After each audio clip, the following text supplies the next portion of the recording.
Hi, Timothy. Daphne here. Thank you for sending in your final essays before your test tomorrow and wish you really good luck from all of us here.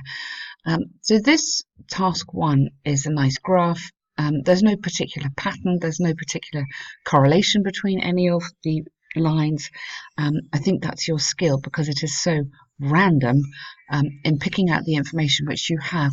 But as you say in your comment, and as I said further down, I've written a comment before I saw yours, you do need to compare. So you need to find something. Just looking at it randomly, you could contrast this peaks here with this trough there. You could say they were all similar in this month here. You could say again, there was a contrast here between this very high and this very low, and these two are low together.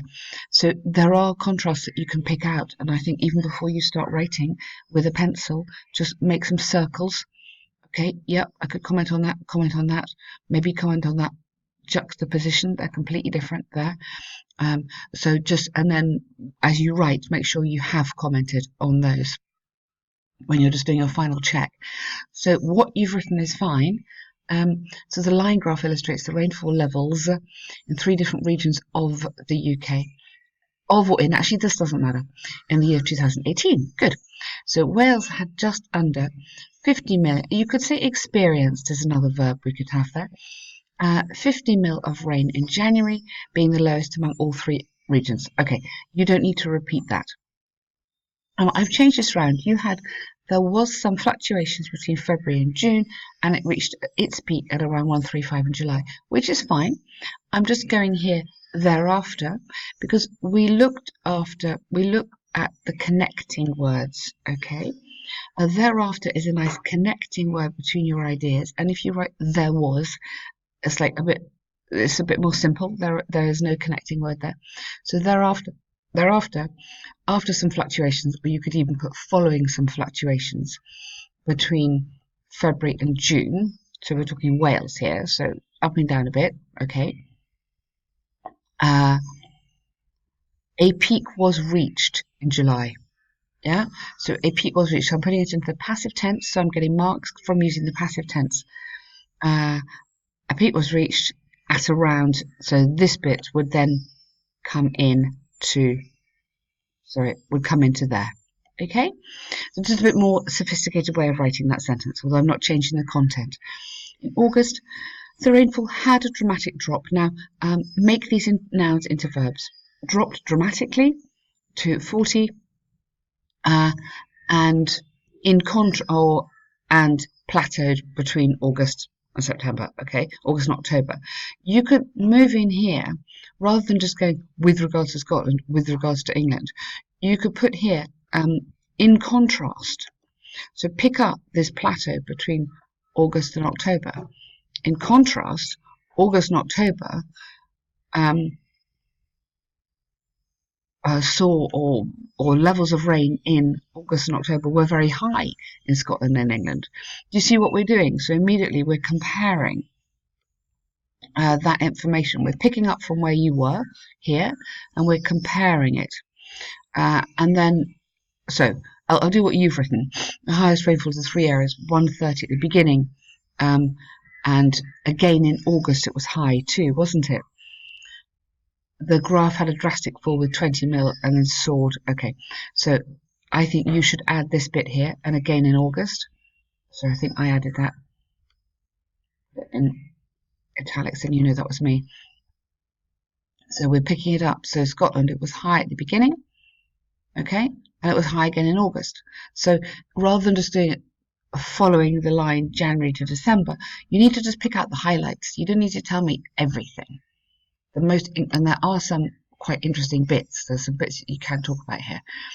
The graph. Now, it's not the graph because it's the pattern, or Scotland's pattern, or Scotland's trend, because it's not the whole graph had a fall, and then this rainfall is up here. It's not the next year because it's August, so that bit should come up into that bit.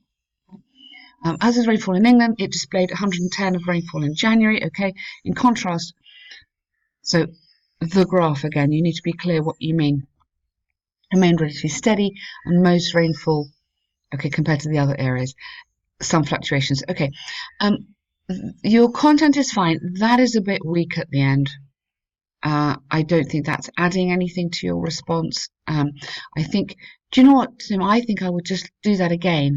You don't need to send it back to me, but just for your own satisfaction that you know you can do it, because all the language is there and all the information's there, but you just need to be doing this comparing and contrasting a bit more. Don't just tell me the individual details. So, like I said, pick out the most interesting information and group it together. Yeah. You could lead each paragraph with each country, but pick out the interesting bits. Don't just tell me the trend. Your final line, you don't need an overall line at the end. I prefer to have an overall one at the beginning, but don't worry about that now because you've done that fine. That you don't need a concluding line. You can just stop. That's absolutely fine. At some point, you need an overall line, though. If you are unsure, there is a module.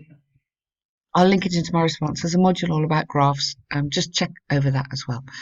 But you're fine. Don't worry about it. You can do it. This is a very good essay. As you say, it's long. You're on 450 words, pretty much. There's two problems with this it being long. Your danger is that the examiner doesn't read all of it because they have hundreds of essays to mark, and that would be a shame because it's very, very good. The other danger is, can you write this much in 40 minutes under pressure and write it so good? So if you can, amazing. But I think I would aim more at 350, 380 if you have to. But that still would be long. So I've underlined some bits that I think you could cut or you could edit, make them a bit shorter. Let's go through. So important to give gifts. Well, giving presents to the people we care about is a good way to share love and show our love. You don't need to repeat care, so we're going to edit. This is all my edits. So we're going to show love for them. There are other better ways to convey such messages to our family and friends. Okay. In this essay, I will explain why I'm more in favour of the latter statement. You could say why I believe this to be true, and discuss both views using examples from BBC News. Good, that's absolutely lovely. Okay, so very nice intro, and I like your first sentence in particular. It's become increasingly common that people give expensive presents to their loved ones on special occasions. This is largely because we live in a material world where it's widely believed that the more you invest in the gift, the more important the person means to you. That's so true, and it's tricky, isn't it? A difficult one. For example, some empirical research. Normally we don't have some, you just go in empirical research. You could have recent empirical research from the UK government demonstrated that the majority of the population in the UK, I don't think you need to have stated, because you'd have to have stated that, so that could go. Oh, I see, stated. Do you need that? Apologies. Majority of the population. No, well, I don't know. The majority of the population expect to receive. Oh, I think you can cut that out. Expect to receive luxurious items such as jewellery. Now, jewellery, you want to spell it. That's not jewels. I'll try and spell it. It's a tricky one. Okay, jewellery. We use it like that. Same in the plural or whatever. Jewellery, handbags, or smartphones for their birthdays and other significant or milestone events. So milestone is like significant from their family and friends, as it's the most straightforward way to show how much they're valued. Okay. Friends, you could put here, this is just editing, as a token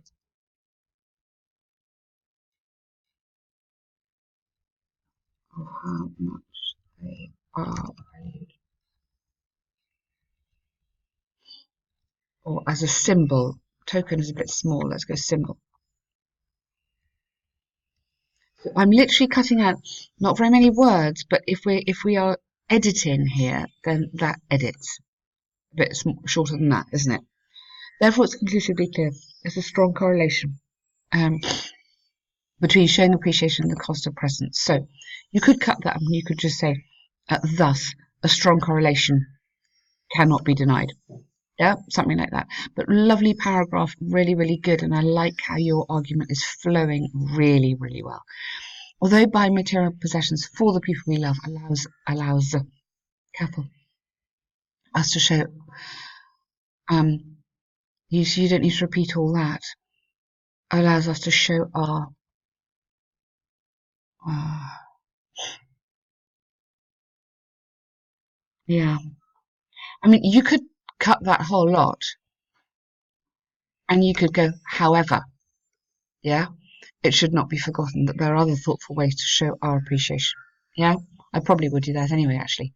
One such way is to spend quality time with family and friends because most people do not make time to connect with those around them due to their chaotic schedules. Very true. Now, can we avoid repeating time here? Uh, quality, quality time. Do not make or unable to, rather than do not make time. You could have due to their chaotic schedules. For instance, a recent article published by the BBC revealed that over 60% of those aged, you don't need that, over 40 in the UK, stated they regret not dedicating enough quality time to connect with their family and friends while they had the opportunity. In addition, there's ample evidence to demonstrate that many people rarely express gratitude to those around them, as they often take people's kindness, for example, for granted. That's very, very true. I really like this, but if you're being brutal, it could go. For example, recent research studies consistently found that many parents feel unvalued. You need to have undervalued, actually, because their children did not take notice of what their parents have had to sacrifice for them in order to create the life they enjoy today. That's very, very true. Thus, if we showed more gratitude to the people who are important to us, this could lead to healthier relationships and a more inclusive family. I mean, I really, really love that. I think it's really important. So I hope you can express yourself like that in the exam. You get the chance because I think it's very, very true. Um, as such, it can be concluded that although there's no doubt that buying gifts for others is considered a good way to show our this is a bit repetitive.